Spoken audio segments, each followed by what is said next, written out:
Marhaban ahlan wa sahlan ka kersanda al-alim al-alamah al-habib Novel al-Altos anu ayeuna parantos aya di tengah-tengah urang sadaya anu insyaallah bade ngeusi tausiah kukituna ka para bapa miwah para ibu sadaya supados tiasa ngupingkeun atanapi ngaregepkeun kana engke anjeunna masihan tausiahna kukituna ka anjeunna waktos sinareng tempat disumanggakeun. Sallu ala Nabi Muhammad. Sallu ala Nabi Muhammad.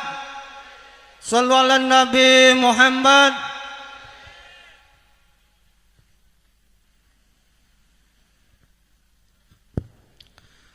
Bismillahirrahmanirrahim. Assalamualaikum warahmatullahi wabarakatuh.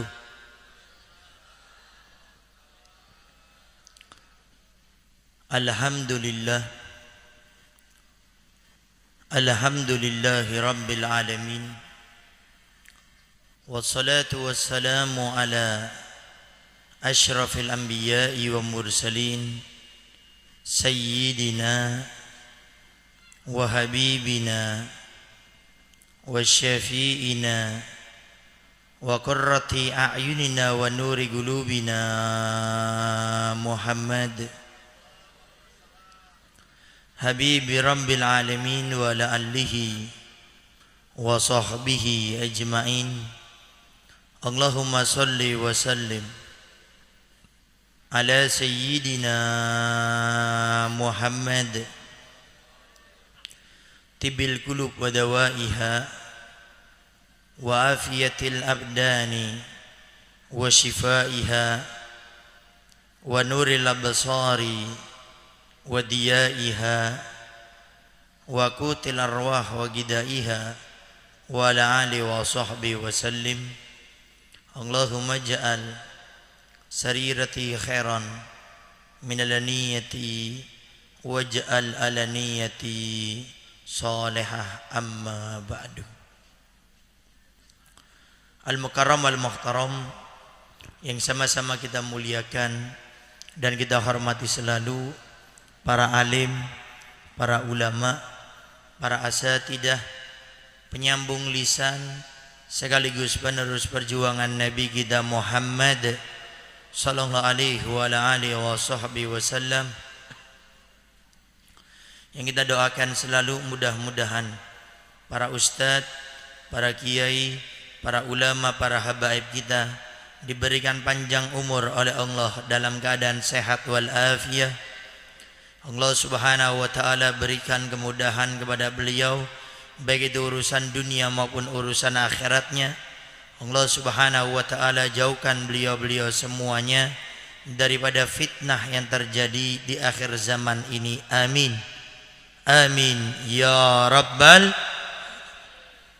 Dan juga tidak mengurangi rasa hormat kami kepada segenap para sepuh, para tokoh masyarakat, para ustadz, para kiai, para ajengan, dan juga segenap aparatur pemerintahan baik sipil maupun militer, terkhusus kepada segenap perangkat desa baik itu Pak RT, Pak RW, Pak Kuwu atau Bapak Lurah atau Bapak Kepala Desa, dan juga kepada segenap para orang tua kami, para bapak dan ibu-ibu, terkhusus kepada para habaib kita, para syaraif kita yang sudah hadir di tengah-tengah kita, yang mudah-mudahan dengan keberadaan beliau-beliau semua ini menjadikan sebab kota kita ini, desa kita ini selalu diberikan keberkahan oleh Allah subhanahu wa ta'ala.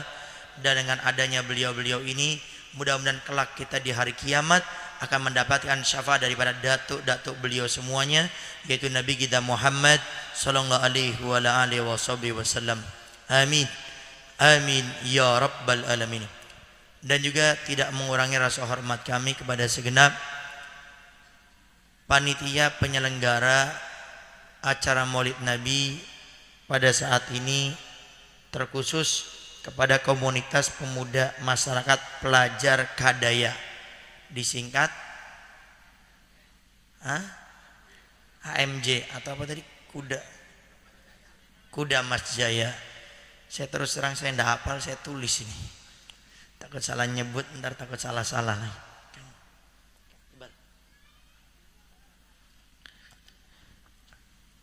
Tadi saya jalan dari depan tadi ke sini, serasa sangat luar biasa. Ada menyalakan petasan dan saya yakin dinyalakan petasan itu bukan untuk gaya-gayaan. Dinyalakan petasan itu bukan untuk memamerkan, tapi dinyalakan petasan itu karena ada cinta di hati kepada Nabi Muhammad sallallahu alaihi wasallam. Dan itulah yang kita harapkan dalam acara ini. Jangan sampai Pak Bu, ada sebagian orang hadir acara maulid itu puluhan kali, ratusan kali, ribuan kali, tapi keluar dari acara maulid seperti tidak pernah hadir acara maulid. Kenapa bisa terjadi orang-orang seperti ini?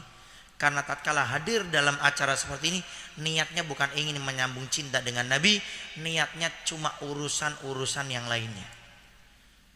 Sehingga orang yang sukses hadir dalam acara maulid Nabi, orang yang sukses masuk bulan maulid Nabi, keluar dari bulan maulid makin cinta kepada Nabi, dibuktikan sholawatnya makin semangat, menghidupkan sunnah Nabi dilaksanakan, membaca sejarah kehidupan Nabi dilaksanakan, khususnya acara rutinan mingguan, bulanan di masjid, di mushola itu makin rame dan makin banyak. Itu bukti sukses. Tidakkah kita ingat kita punya Nabi pernah mensabdakan, aku Rasulullah tidak mewariskan kepada umatku dan anak-anakku kecuali aku wariskan adalah ilmu. Jadi kalau kita hadir majelis Pak Bu seperti saat ini hakikatnya kita sedang hadir dalam warisannya Nabi Muhammad sallallahu alaihi wasallam.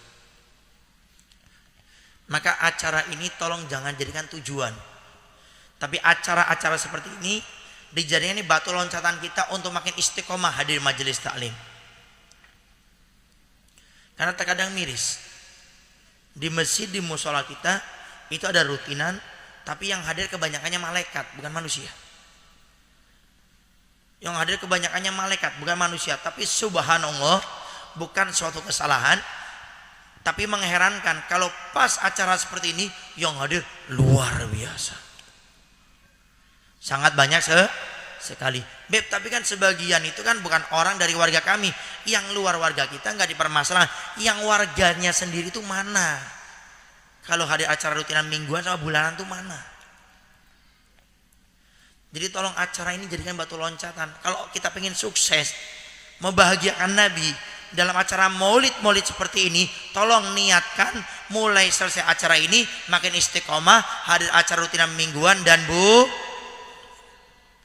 Saya yakin itu yang diinginkan Nabi.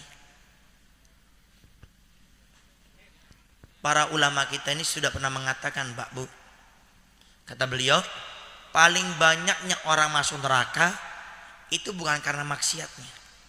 Paling banyaknya orang masuk neraka bukan meninggalkan kewajiban kepada Allah, tapi paling banyaknya orang masuk neraka karena mereka tidak belajar ilmu agama. Ini yang harus menjadi perhatian khusus. Khususnya maaf kepada Pak RT, Pak RW, Bapak Kepala Desa, Bapakku, Bapak Lurah. Coba mulai saat ini dipikirkan kalau bisa diwajibkan maghrib atau isya mengaji, semua warga harus merawat ke masjid, ke musola.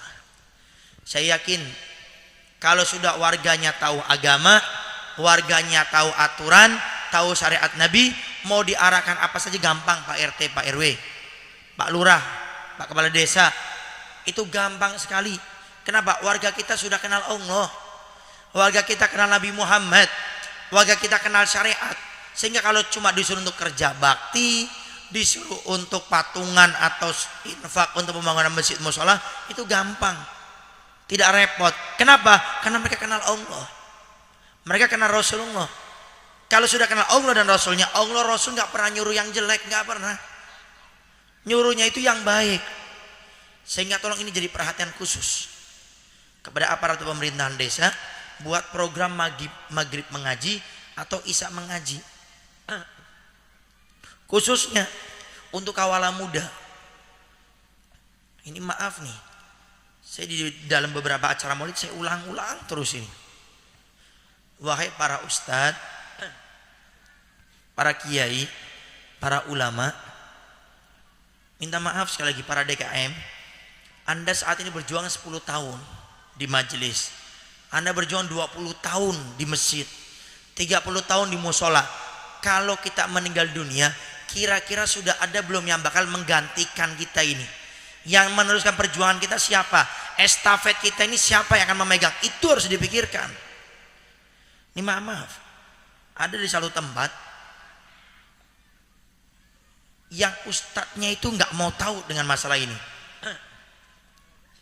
Pokoknya saya ngurus masjid, saya ngurus musola, saya ngurus masjid taklim. Adapun yang meneruskan ntar ada saja. Subhanallah, tatkala ini ustadz sudah sepuh, sudah sakit, nggak bisa ngisi kajian, masjid musolanya nggak ada yang ngisi sama sekali, bubar akhirnya. Padahal sudah berjuang sampai 30-40 tahun.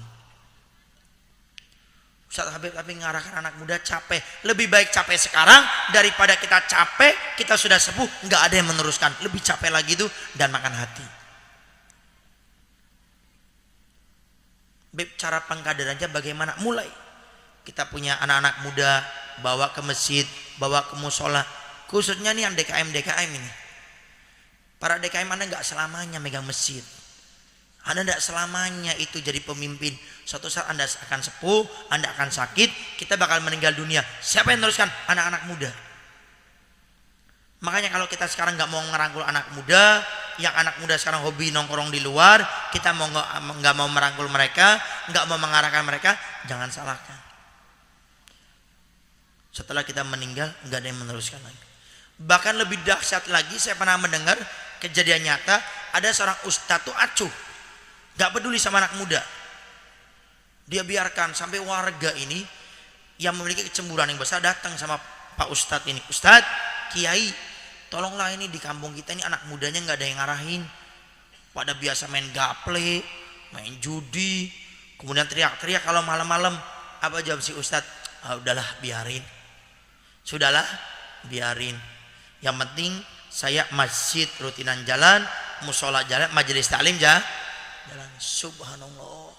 Beberapa bulan kemudian, waktu ini Ustadz mau ngisi di masjid, mau ngisi di musola, depan masjid dan musola mereka sedang main gaple, sedang berjudi sambil mabok depan masjid musola ini Ustadz. Si Ustadz akhirnya kebingungan mau masuk masjid. Ketemu orang-orang yang seperti ini, ketemu anak muda yang seperti ini, ngadu dia sama warga. Warga ini gimana nih?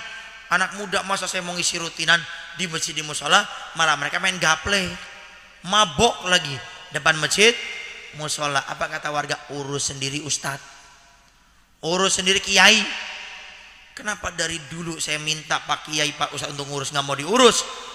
Waktu Ustadz membuat rutinan, mereka membuat onar, kenapa baru datang kepada kami? Jadi tolong jadi perhatian khusus. Nabi sudah mengingatkan, ya, iktanim homsan qabla homsin. Perhatikan 5 perkara sebelum datangnya 5 perkara. Apa diantaranya? Masa mudamu sebelum datang masa tuamu. Ini anak-anak muda kita ini ada sebagian nggak paham masalah iktanim homsan qabla homsin. Kita yang para ustadz, kita yang para sepuh, para orang tuanya, pahamkan mereka. Kalau kita lihat anak muda, lihat mereka pemimpin di masa depan. Ngelihat anak muda, mereka adalah penerus perjuangan kita. Jangan seperti sebagian orang, Ustadz biarinlah anak muda di desa saya mah sampah masyarakat. Sesampah-sampahnya mereka bakal meneruskan perjuangan kita. Kalau sekarang kita Ustadz ke ulamanya acuh, nggak peduli, kita RT RW nggak peduli, kemudian kita kesepuhan DKM-nya nggak peduli, jangan salahkan. 10-20 tahun ke depan kita sudah sepuh, sudah sakit-sakitan, nggak ada yang ngurus lagi. Sehingga alhamdulillah di sini insya Allah ada komunitasnya tadi, anak-anak mudanya, kemudian DKM-nya juga bersinergi. Insya Allah mudah-mudahan para sepuh yang sana berjuang untuk masjidnya, musolanya, majelis taklimnya, mudah-mudahan setelah mereka sudah meninggal, mereka sudah sepuh, mudah Allah kirim anak-anak muda yang bakal meneruskan perjuangan mereka semuanya insya Allah. Amin, amin ya rabbal. Kemudian tadi saya masuk itu disambut dengan mercon. Saya yakin itu bukan karena lain kecuali karena cinta. Ingat Pak Bu, Bapak Ibu kita semuanya akan tahu siapa itu Nabi Muhammad entar di padang mahsyar. Bukan sekarang di sini. Kita akan tahu bagaimana kedudukan Sayyidina Muhammad entar di padang mahsyar. Bagaimana kita menyaksikan matahari sejengkal di atas kepala kita. Kata para ulama itu bukan majaz, itu bukan gambaran mahsyar yang mengerikan, tapi itu hakiki. Betul-betul matahari sejengkal di atas kepala kita. Kita datang kepada Nabi Adam minta syafaat. Nabi Adam mengatakan nafsi, nafsi, nafsi, nafsi. Sendiri-sendiri saya tidak bisa. Datang kepada Nabi Nuh, Nabi Ibrahim, Nabi Musa, Nabi Isa, semuanya mengatakan nafsi, nafsi. Sampai Nabi Isa mengatakan, wahai umat, datanglah engkau kepada Nabi Muhammad, karena Nabi Muhammad pemilik syafaat tersebut.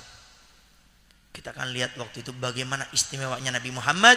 Nabi Muhammad mengatakan ana laha, ana laha, ana laha. Akulah pemilik syafaat tersebut. Akulah pemilik syafaat, akulah pemilik syafaat tersebut. Tapi ingat Pak Bu, Nabi sudah mengatakan, anta ma'aman ahbabta, kamu bersama orang yang kamu cintai. Kalau hari ini kita lebih suka artis, pemain bola, YouTuber, orang kafir, cari di hari kiamat, cari di padang mahsyar selain Nabi Muhammad. Artinya bulan Maulid ini, ayo Pak Bu tanamkan cinta sama Nabi Muhammad. Yang bakal nolong kita Nabi Muhammad. Yang bakal memberikan syafaat kita Nabi Muhammad. Yang mengayomi kita sampai ke surga Nabi Muhammad. Bukan selain Nabi Muhammad. Anda para bapak yang laki-laki senang bola silakan, tapi jangan sampai senang Anda melebihi senang kepada Nabi Muhammad. Anda para ibu mungkin suka sinetron, suka artis-artis, silakan, tapi jangan sampai cinta Anda kepada mereka melebihi cinta kepada Nabi Muhammad. Karena Nabi sudah pernah mengingatkan, anta ma'aman ahbabta yusalul ma'ru ma'aman ahab. Kamu akan dibangkitkan kata Nabi bersama orang yang kamu cintai. Takut Pak Bu. Mungkin di dunia kita nyantai, oh biarinlah Ustaz, itu kan di akhirat. Di akhirat itu bukan tempat kita untuk nyesel, darul jaza, tempat pembalasan.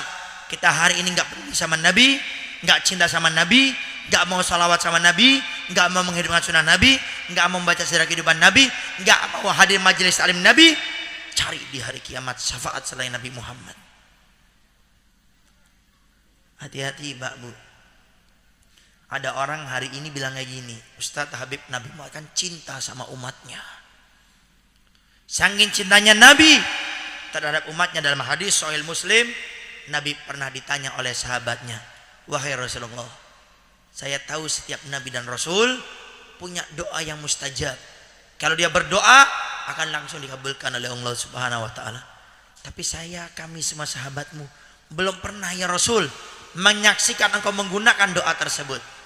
Apa jawab Nabi? Bahasa cinta kepada umatnya. Ini bahasa cinta. Jadi para pemuda, para pemudi jangan lebay. Kalau ngeliat artis mesraan sama artis yang lainnya, so sweet, pret itu semua. Anda baca sejarah kehidupan Nabi, mereka nggak ada seujung kukunya daripada Nabi Muhammad. Cintanya Nabi Muhammad luar biasa. Nabi waktu ditanya, ya Rasulullah, mana doa yang Allah berikan kepadamu? Kenapa belum engkau pakai wahai Rasulullah? Bahasa cinta Nabi jawab, betul wahai sahabat, setiap Nabi dan Rasul punya doa yang mustajab, yang Allah akan kabulkan. Tapi demi Allah, doa itu aku simpan untuk menjadi syafaat untuk umatku kelak di padang mahsyar, kata Nabi. Disimpan. Nabi di Taif dilempari batu, gigi rahamnya Nabi hampir patah, lututnya berdarah. Malaikat Jibril datang memberi pertolongan, doa langsung dikabul oleh Allah. Ditahan sama Nabi. Nabi waktu sholat, kotoran onta waktu sujud 3 hari 3 malam, baunya luar biasa, dibelah jadi 2, ditaruh di kepalanya Nabi. Nabi tidak doa waktu itu. Nabi waktu sholat, ada orang kafir, Utbah kalau tidak salah, selendangnya tuh ditarik dari leher Nabi Muhammad sampai membiru bukan memerah. Ditahan sama Nabi doa tersebut. Untuk siapa? Untuk kita umatnya agar dapat syafaat Nabi Muhammad kelak di padang mahsyar. Masih mengidolakan artis, mengidolakan pemain bola, mengidolakan YouTuber. Nabi Pak, tadi waktu dilempari oleh orang-orang Taif, itu malaikat Jibril datang kepada Nabi nawari untuk gunung Uhud dilempar kepada umatnya. Apa jawab Nabi? Wahai malaikat Jibril, aku diutus oleh Allah bukan untuk melaknat satu kaum, bukan untuk menghina satu kaum, bukan untuk menghanguskan satu kaum, tapi aku diutus oleh Allah rahmatan lil alamin. Allah mahdi qaumin fa innahum la ya'lamun. Ya Allah, beri mereka hidayah karena mereka orang yang tidak tahu aku nabi yang diutus kepada mereka. Disakiti dohir batinnya, sakit, ditawari bantuan ditolak, didoakan sama Nabi. Bahkan dalam hadis riwayat yang lainnya lebih dahsyat lagi, doanya Nabi, ya Allah, kalau mereka tidak bisa masuk Islam, mereka tidak mengikuti aku harap anak cucu mereka akan ada beriman kepadaku. Sallu ala Nabi Muhammad. Kebayang enggak Pak Bu? Disakiti seperti itu, yang didoakan bukan mereka, tapi anak cucu mereka yang didoakan oleh Nabi. Jadi Nabi bukan cuma mendoakan orang yang melempari batu Nabi, bukan, anak cucu mereka didoakan sama Nabi. Coba cari artis yang begitu cinta kepada kita seperti Nabi Muhammad. Cari YouTuber yang lebih mencintai kita lebih dari Nabi Muhammad. Dan kelak Pak Bu, sekali lagi kita akan melihat keagungan Nabi Muhammad kelak di padang mahsyar. Tapi kalau pengen dapat syafaat Nabi, Nabi sudah katakan syaratnya, anta ma'aman ahbabta, kamu bersama orang yang kamu cintai. Ada orang akhir zaman bilang ini, Beb, Nabi cinta kok sama umatnya. Benar.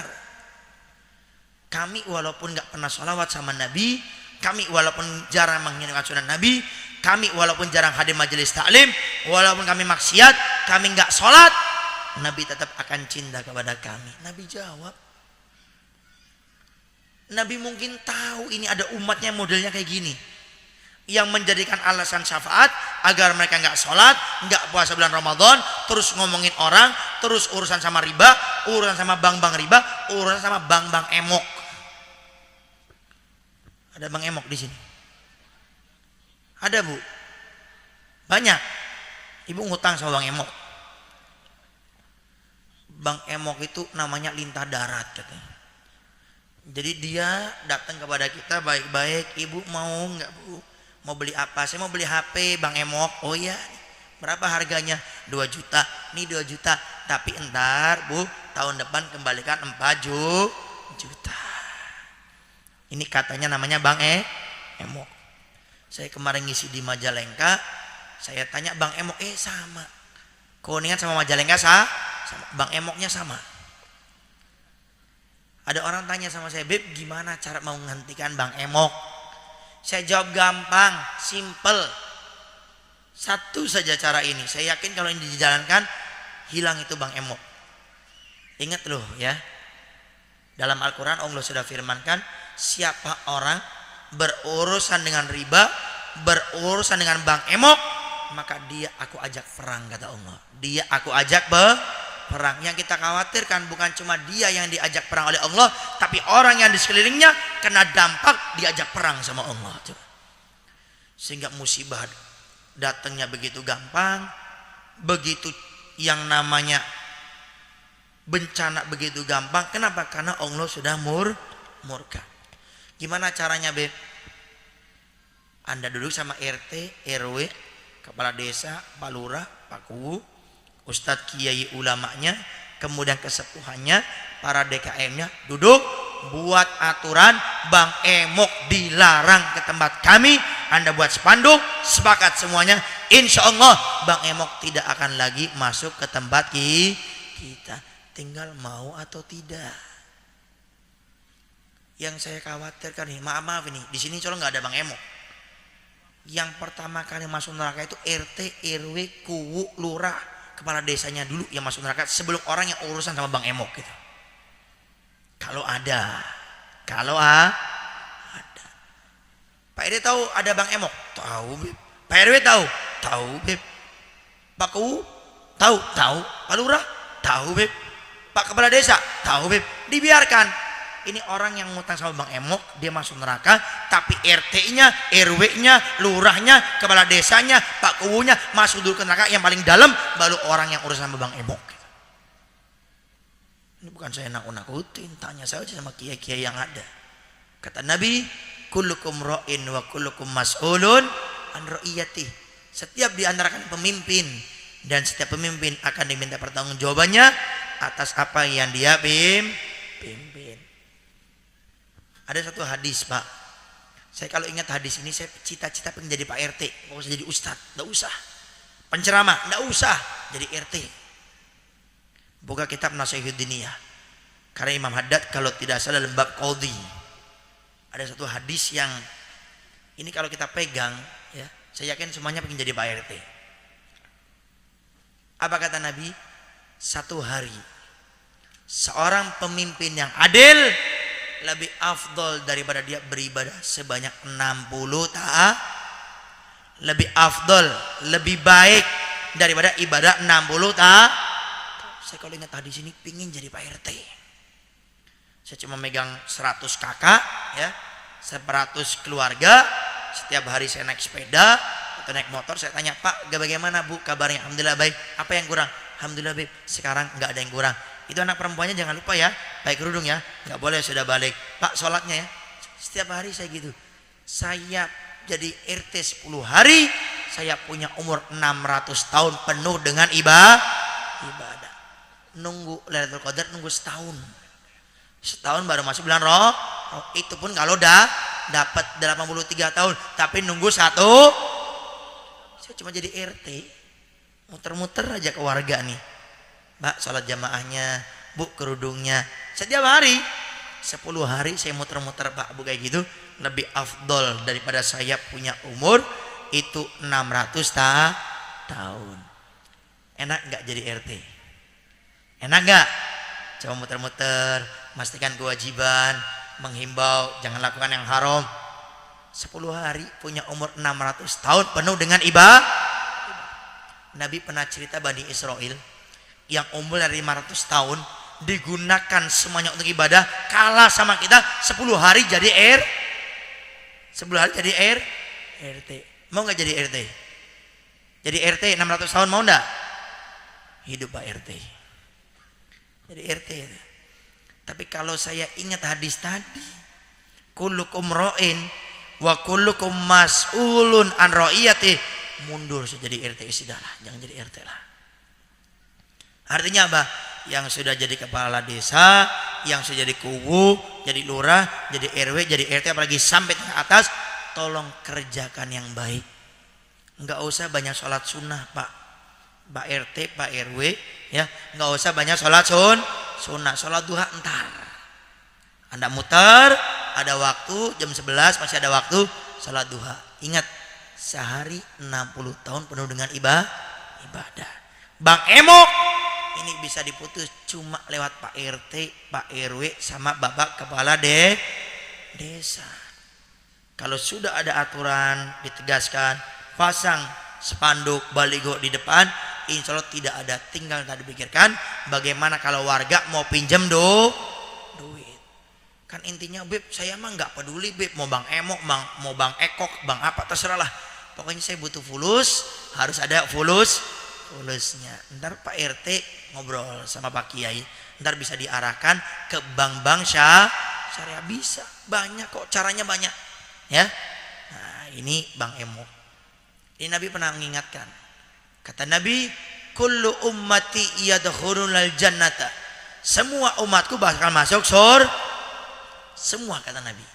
Semua umatku bakal masuk surga. Illa man aba. Jangan diputus, ini hadis. Illa man aba, kecuali orang yang tidak mau masuk surga. Ditanya para sahabat Nabi, wa may ya'ba ya Rasulullah? Wahai Rasul, siapa orang yang tidak mau masuk surga? Ada tanya Rasul. Kata Nabi, faqala, Nabi berkata, man ata'ani dakhalal jannah wa man asani faqad aba. Orang yang taat kepadaku, apa yang aku wajibkan mereka laksanakan, apa yang aku haramkan mereka tinggalkan, maka dia bersamaku di surganya Allah Subhanahu wa taala. Tapi mereka orang waman asoni, orang yang tidak taat kepadaku, aku perintahkan yang wajib dia tinggalkan, aku perintahkan mereka lakukan yang haram mereka laksanakan, maka mereka tidak bakal bersamaku di surganya Allah Subhanahu wa taala. Hati-hati, Mbak, Bu. Ini Nabi sudah ngasih isyarat. Jadi orang yang aku cinta sama Nabi Muhammad, tidak mungkin dia meninggalkan sholat subuh. Ada orang aku saya cinta sama Nabi Muhammad, cinta sama Nabi Muhammad, cinta beb. Subuhnya jam berapa? Jam 9 beb. Sholat duha pakai kunut, hati-hati. Kalau cinta sama Nabi Muhammad sholat subuh dong, dan on time 4:30. Beb bagaimana biar bisa sholat subuh? Tidurnya jangan malam malam. Pengen sholat subuh tidurnya jam 2, jam 3. Ya wajar subuhnya jam 9. Beb bagaimana biar sholat tahajud? Kalau bapak ibu pengen sholat tahajud dari sekian cara, salah satu caranya atur pola istirahat. Makanya saya kalau punya rutinan itu saya nggak pernah malam-malam. Rutinan saya itu 9:30 selesai. Itu kajian kita plus tanya jawab. Paling mentok jam 10. Oh, jam 10. Ada dispensasi sedikit ya. 10 menit ke depan insya Allah selesai. Jadi kalau kita ngaku sama Nabi Muhammad, buktikan dong. Jangan cuma ngomong, beb saya cinta Nabi Muhammad, subuhnya jam 9. Beb saya cinta sama Nabi Muhammad, ngutang sama Bang Emok. Kalau ngaku cinta sama Nabi Muhammad, jangan ngutang sama Bang Emok. Jangan ngutang sama bank riba. Datang ke bank syariah. Bank syariah itu apa sih? Coba kita Allah ciptakan akal sama kita ini untuk berpikir. Ada namanya bank syariah. Berarti ada bank tidak syariah. Harusnya otak kita ini jalan. Ini maaf ini, saya bicara sedikit minta maaf sekali lagi. Qulil haqqa walau kana murran. Pahit memang, cuma memang harus diucapkan. Kalau kita naruh uang, maaf ini, di bank-bank riba, ya, ribanya tidak saya ambil, malah salah. Ribanya Anda ambil, kemudian jangan dimasukkan ke perut, jangan gunakan untuk rumah, apalagi nyumbang masjid, jangan. Tapi Anda gunakan untuk sesuatu yang umum, jalan umum, WC umum, untuk apa? Sesuatu yang umum, jalan tol, terserah. Jangan digunakan untuk perut kita, keluarga, atau untuk masjid, mushola, majelis taklim. Tapi kalau walaupun Anda ambil itu uang ribanya, karena kalau nggak dibiarkan kata para ulama akan dipakai sama mereka, ambil saja, gunakan untuk yang umum. Ini sebagai orang putus sampai di sini, nggak inget tah. Kalau kita naruh uang di bank-bank riba, saya tanya, kita kalau naruh duit nih di bank-bank riba, uangnya diputer nggak sama mereka? Diputer nggak? Dipakai nggak? Secara tidak langsung kita membantu mereka untuk memutarkan riba. Kata Nabi, riba itu bukan orang yang cuma menggunakan, tapi memberi akses, memberi jalan, membantu, itu juga namanya riba. Kata Nabi, riba itu ada 70 pintu dosa, dan paling ringannya orang urusan sama riba seperti berzina dengan ibunya paling ringan. Kalau nggak percaya, ya tanya sama kiai-kiai kita ini.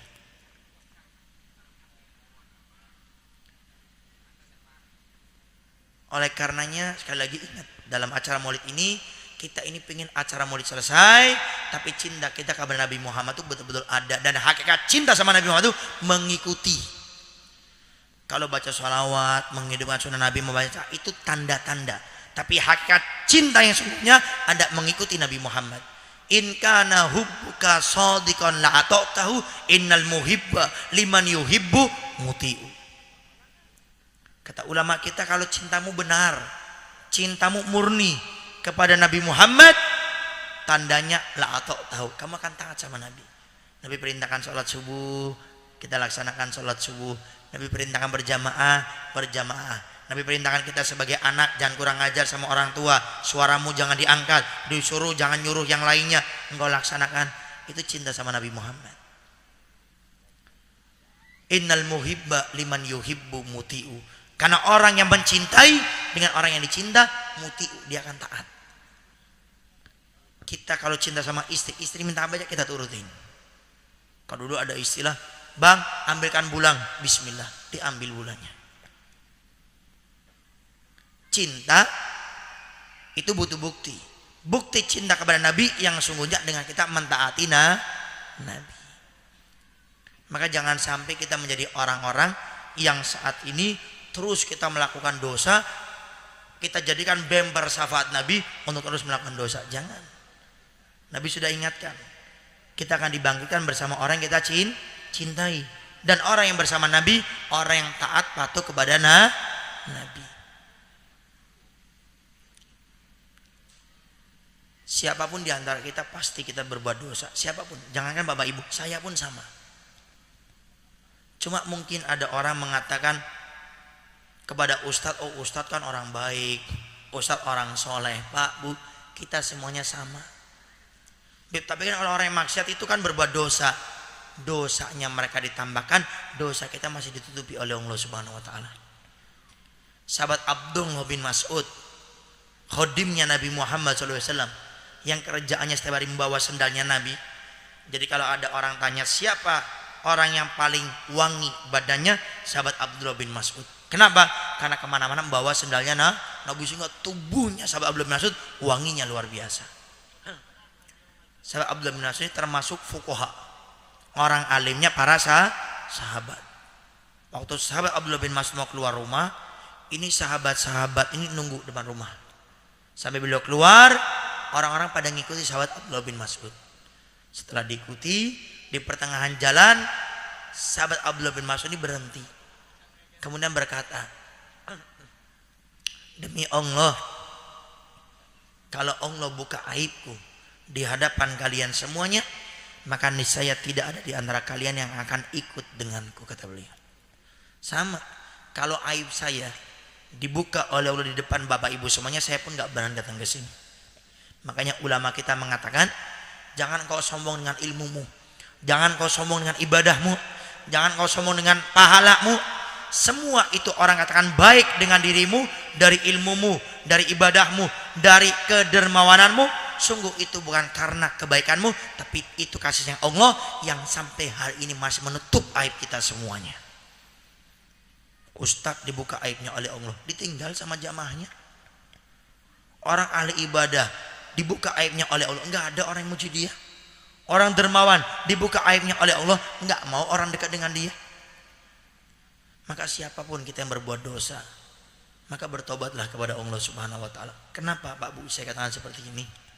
Dalam hadis dikatakan setiap hari Senin dan hari Kamis amal-amal kita ini diserahkan oleh malaikat Jibril kepada Nabi kita Muhammad sallallahu alaihi wasallam. Kalau amal kita baik Pak Bu, Nabi senang, Nabi senyum, Nabi bersyukur, Nabi doakan, ya Allah jadikan umat saya ini istiqomah dalam kebaikan. Tapi kata Nabi, kalau amal yang diberikan malaikat Jibril kepadaku di hari Senin atau di hari Kamis tidak baik, amal umatku ini jelek, meninggalkan kewajiban, meninggalkan sholat, meninggalkan puasa bulan Ramadan, melakukan dosa, melakukan riba, orang sama bang emok, melakukan judi, berzina, maka Nabi meneteskan air mata dan Nabi minta ampunan kepada Allah, ya Allah ampunilah dosa umatku tersebut. Apa enggak kurang Mbak Bu? Nabi dilempari dengan orang-orang Taif, Nabi dijerat lehernya dengan ridak sampai membiru. Apakah perlu hari ini kita melempari kotoran dosa kita di hadapan Nabi? Apa kita tega meneteskan air mata Nabi gara-gara dosa yang kita lakukan? Maka sekali lagi Mbak Bu, niat untuk bertobat, niat dulu. Saya punya guru Dr. Al-Habib Ustadz Segaf bin Abu Yabewasan Baharun, karena saya juga mondok di Dalwa. Saya mondok 2001 sampai 2012 saya di sana. Saya punya guru Dr. Ustadz Habib Segaf Baharun, beliau suka wanti-wanti sama kita. Apa yang beliau sampaikan? Apabila kalian mendengarkan satu kebaikan, niatlah untuk melakukannya, Allah akan bantu dengan caranya Allah, bukan dengan caramu. Kalau engkau mendengarkan satu kejelekan, mendengarkan satu dosa, niatlah untuk meninggalkannya, Allah akan bantu dengan caranya Allah, bukan dengan caramu. Walaupun hari ini engkau terlibat dengan dosa, walaupun hari ini engkau masih melakukan dosa tersebut, Allah akan bantu dengan cara Allah. Yang penting niat terlebih dahulu. Dan ingat, kalau kita meninggalkan dosa karena Allah, Allah akan ganti dengan yang halal yang jauh lebih baik daripada yang haram tersebut. Niat dulu. Beb, saya urusan hari ini sama Bang Emok. Niat dulu, ya Allah, saya pengen hijrah dari Bang Emok. niat, Allah akan ganti dengan yang halal, lebih nikmat, lebih berkah daripada yang haram. Niat dulu. Beb, saya biasa main togel, nyari nomor di kuburan, Beb. Ada orang tabrakan, plat mobilnya saya lihat, Beb. Ini orangnya umurnya berapa, saya pasang-pasangin ini, Beb. Niat terlebih dahulu. Ingat, dikatakan barang siapa yang meninggalkan perkara yang haram karena Allah, saya tinggalkan togel, saya tinggalkan judi, saya tinggalkan bang emok, saya tinggalkan riba karena Allah, Allah akan ganti dengan yang halal yang jauh lebih baik daripada yang haram. Ini ada cerita, dan ini sebagai penutup juga. Diceritakan di zaman dulu ada seorang perampok yang dia ini kepalanya perampok. Dia ini saking hebatnya sebagai seorang perampok, dia ini kalau pengen manjat ke rumah yang mau dia rampok, dia itu bisa jadi Spiderman. Nggak perlu tangga dia cuma butuh manjat. Sampai suatu saat kebiasaan nih perampok kalau mau mencuri itu dia muter, kalau ketemu ada kayaknya nih orangnya kaya, banyak duitnya, itu dikasih tanda sama dia, nanti malam eksekusi. Waktu dia sedang berjalan, kemudian ketemu rumah, ya, sudah dikasih tanda. Pas dia jalan, dengarkan seorang kiai di majelis taklim. Kiai ini bilang seperti tadi, barang siapa yang meninggalkan perkara yang haram karena Allah, Allah akan ganti dengan yang halal yang jauh lebih baik daripada yang haram. Subhanallah. Nggak tahu kenapa ini kepala perampok ingat terus dengan kata tersebut, barang siapa yang meninggalkan perkara yang haram karena Allah, Allah akan ganti dengan yang halal yang jauh lebih baik daripada yang haram. Sampai pada malam hari dia eksekusi. Dia manjat seperti biasa sampai di atas, dia cari itu kamar yang disimpan di dalamnya itu harta, dibuka. Oh, bukan ini. Masuk ke sampingnya lagi, waktu dibuka ternyata dia dapati di kamar yang dia buka adalah sang pemilik kamar yang dia cuma sendiri, seorang perempuan yang sangat cantik luar biasa. Terperanjat, senang ini kepala perampok, kemudian akhirnya dia turun ke bawah. Dilihat perempuan yang cantik, dia pingin berhasrat untuk berzina dengan ini perempuan. Dia buka, dia punya baju semuanya. Kemudian perempuan ini yang sedang tidur itu dibuka baju semuanya. Pas perempuan ini sadar, si perampok langsung menyodorkan pisau ke tenggorokannya. Kamu teriak, saya bunuh. Akhirnya ini perempuan tidak bisa melakukan apa-apa. Akhirnya ini perempuan cuma bisa pasrah. Tapi perempuan ini bernadar, ya Allah, kalau kamu selamatkan saya dari kejelekan ini perampok, dari kejadian ini, semua harta yang saya miliki akan saya berikan kepada kiai yang tinggal di seberang sana. Subhanallah. Waktu ini perampok sudah buka baju, perempuan ini sudah dibuka bajunya semuanya, tinggal dizinai. Tiba-tiba itu suara masuk lagi ke otak, ke akal ini perampok, barang siapa yang meninggalkan perkara yang haram karena Allah, Allah akan ganti dengan yang halal yang jauh lebih baik daripada yang haram. Subhanallah. Nggak jadi Pak Bu, tidak jadi nggak jadi.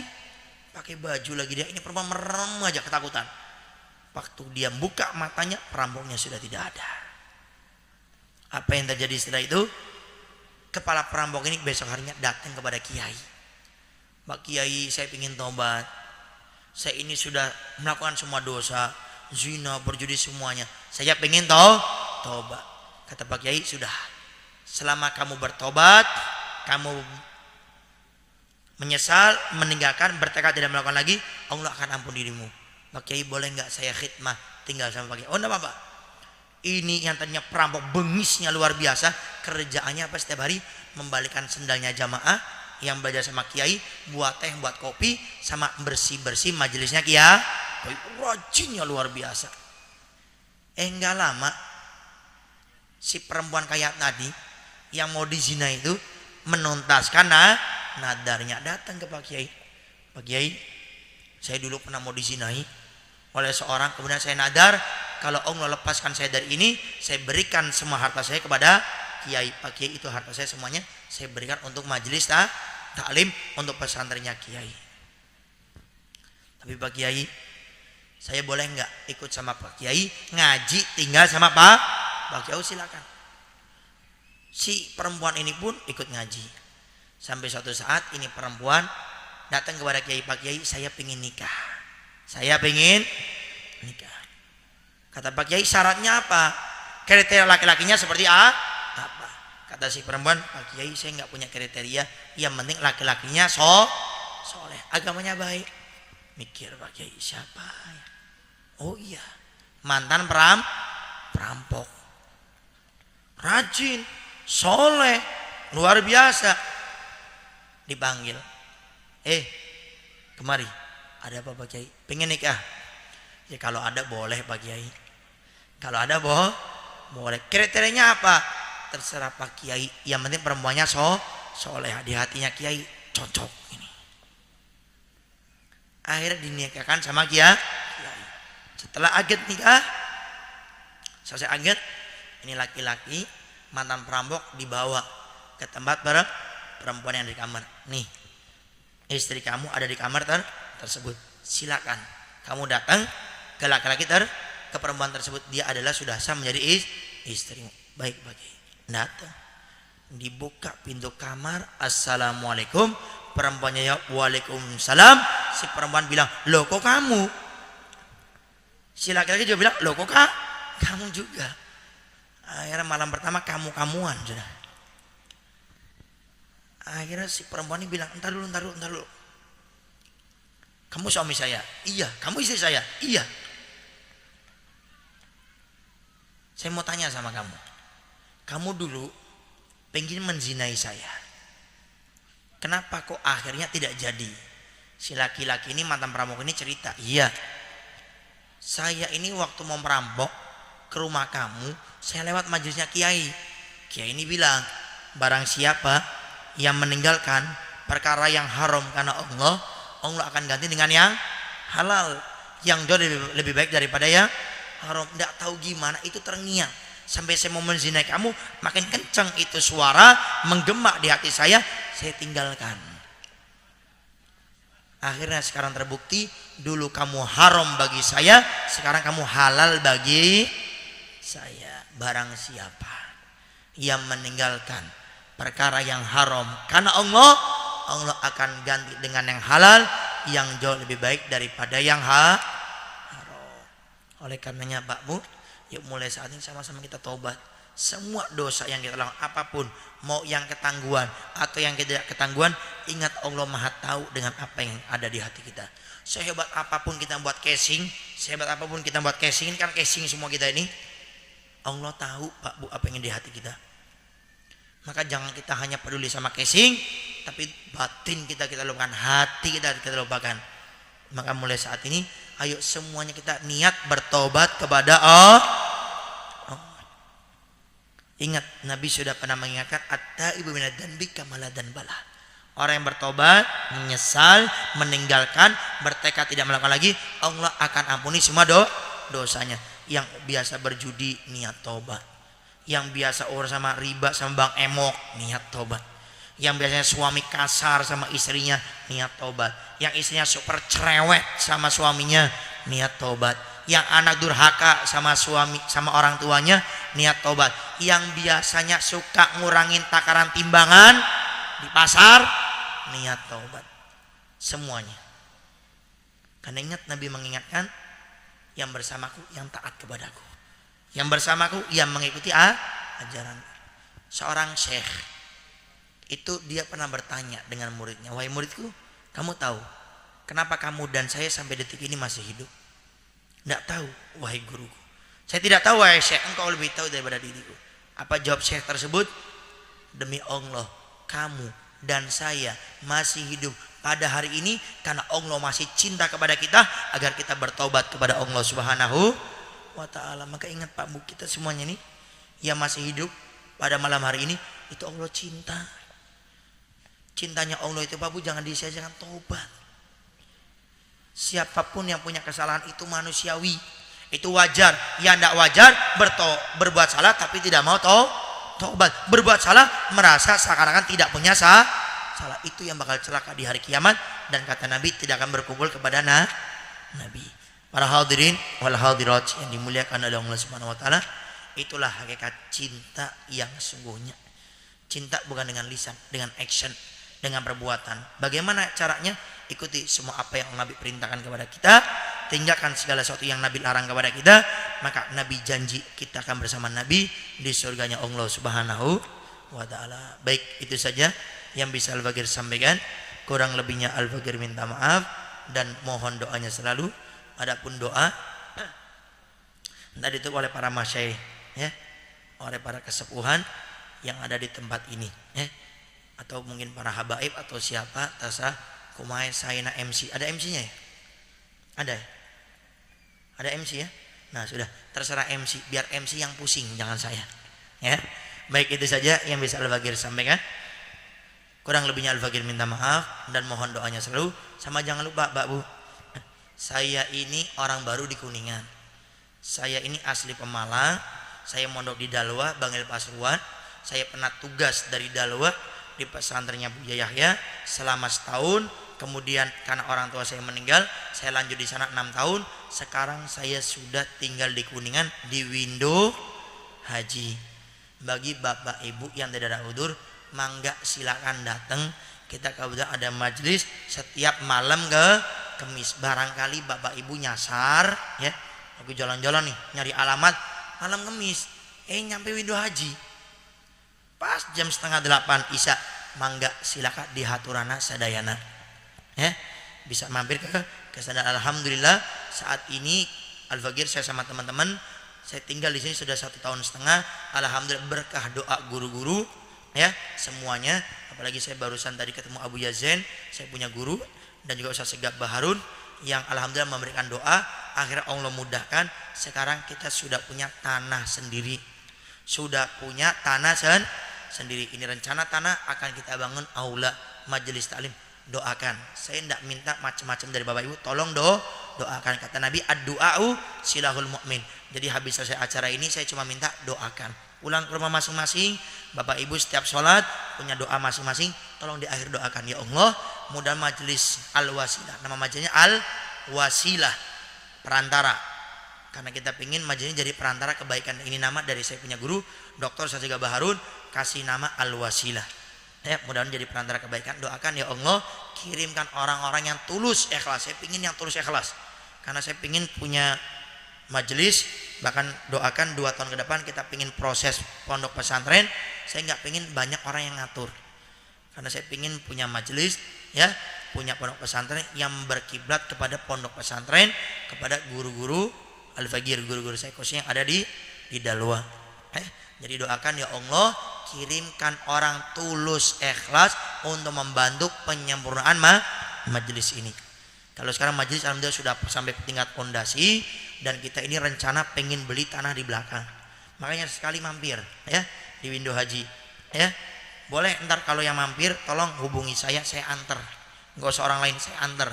Melihat tanah biar didoakan di sana, ya.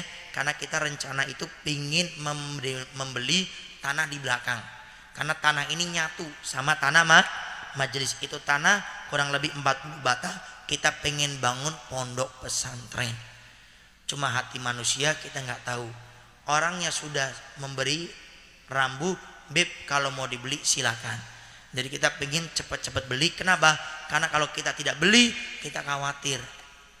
Karena kita sulit kayaknya untuk pengembangannya. Karena ini tanah itu bersampingan pas. Karena tanah yang kita beli itu punya satu orang dengan yang ada di belakang. Tolong doakan, kita pengen minggu-minggu ini mudah-mudahan kita sudah berisa paling tidak ngasih DP. Itu satu batanya itu 4 juta, itu 40 bata kurang lebih 160 juta. Paling tidak kita bisa ngasih DP separuhnya. Doakan saja. Sekali lagi saya tidak minta yang lain-lain. Sama-samanya tolong minta doakan, karena saya ingat kata Nabi tidak berkumpul 40 orang kecuali di majelis tersebut ada satu wali, dan itulah orang yang akan mengabulkan doa kita. Jadi doakan mudah-mudahan Majelis Al-Wasilah Allah kirim orang-orang terus ikhlas untuk membantu penyebaran majelis ini. Karena saya pribadi bilang sama teman-teman, saya pengen dakwah cepat, saya nggak pengen dakwah lama-lama. Karena kita berlomba-lomba dengan kematian. Kita nggak tahu kita punya umur sampai kapan. Kalau kita bisa dakwah cepat, kenapa haruslah lama? Tinggal kalau pengen cepat, ya usahanya harus semangat. Jadi doakan mudah-mudahan Allah kirim orang-orang tulus ikhlas untuk membantu Majelis Al-Wasilah, khususnya untuk sampai ke pesantren. Itu saja yang bisa Al-Fakir sampaikan. Kurang lebihnya Al-Fakir minta maaf dan mohon doanya selalu. Akhirul kalam. Assalamualaikum warahmatullahi wabarakatuh.